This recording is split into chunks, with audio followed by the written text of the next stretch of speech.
ఎవనోన్ రూమ్లో ఎగ్జామ్ రాయడం తప్ప మాకు వేరే రూమ్ లేదన్నావు. వీడిపోయాడు. వీడి రూమ్ లేకు నువ్వు వస్తావా? నాకు ఈ రూమ్ వద్దు, నేను రూమ్ వెనకాలంట. నా ఫుల్ సపోర్ట్ నీకే. బాగా కాపీలు కొడుకోరి. ఒక్క రూమా? ఒక్క రూము.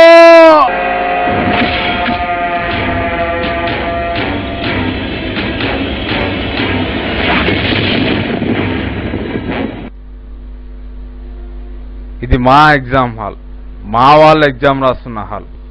ఇదే హాల్లో సెమిస్టర్ల తరబడి కాపీలకు ఏడ్చాం, కాపీలు అందకే ఏడ్చాం. ఆన్సర్లు రాకుండే క్వశ్చన్లు రాసి పాస్ అయ్యాం. ఇప్పుడు ఆ క్వశ్చన్లు మారాయి. ఎవడైనా వస్తే ఫెయిల్ అయిపోతాం. హెచ్ఓడి పోతే ప్రిన్సిపాల్, ప్రిన్సిపాల్ పోతే స్కాట్, స్కాట్ పోతే ఫ్లయింగ్ స్కాట్. అంటే ఎవడైనా ఇన్విజిలేషన్కి వస్తే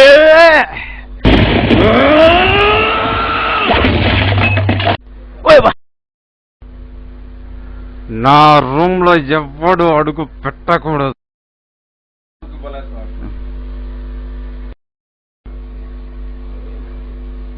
అప్పిగా ఇంటర్నల్కి వచ్చినా, ల్యాబ్కి వచ్చినా, సప్లీకి వచ్చినా, సెమిస్టర్కి వచ్చినా, ఎక్స్టర్నల్కి వచ్చిన, ప్రాజెక్టు వర్క్ కోసం వచ్చిన అసలు ఈ నిలిచేటర్ చొప్పున ఎగ్జామ్కు బలవుతాడు.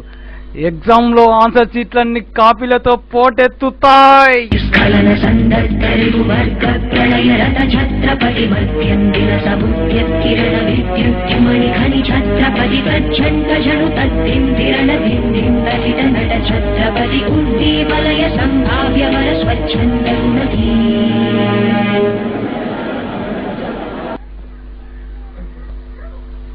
ఇక నుంచి మీ రూములు మారాయి.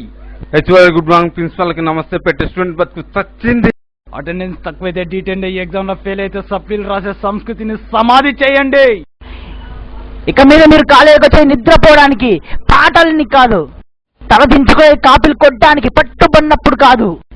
ఇక నుంచి సిలబస్ మనది, క్వశ్చన్లు మనవి, ఫలితాలు మనవి. మీరు ఎగ్జామ్ లో పట్టుబడితే మీ అందరి పేపర్లు నేను రుద్దుతా. మీ క్వశ్చన్లు రాకుంటే కాపీ నేను అందిస్తా. మీరు ఫెయిల్ అయితే మీ సప్లీ ఫీజు నేను పే చేస్తా. ఇంకైపోతే తెచ్చిన కాపీని రాసే పెన్నునవుతా.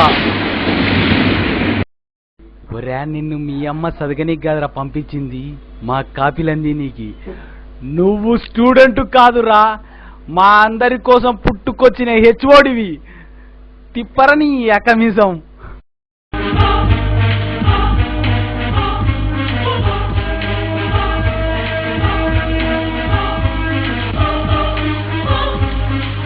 HOD HOD HOD HOD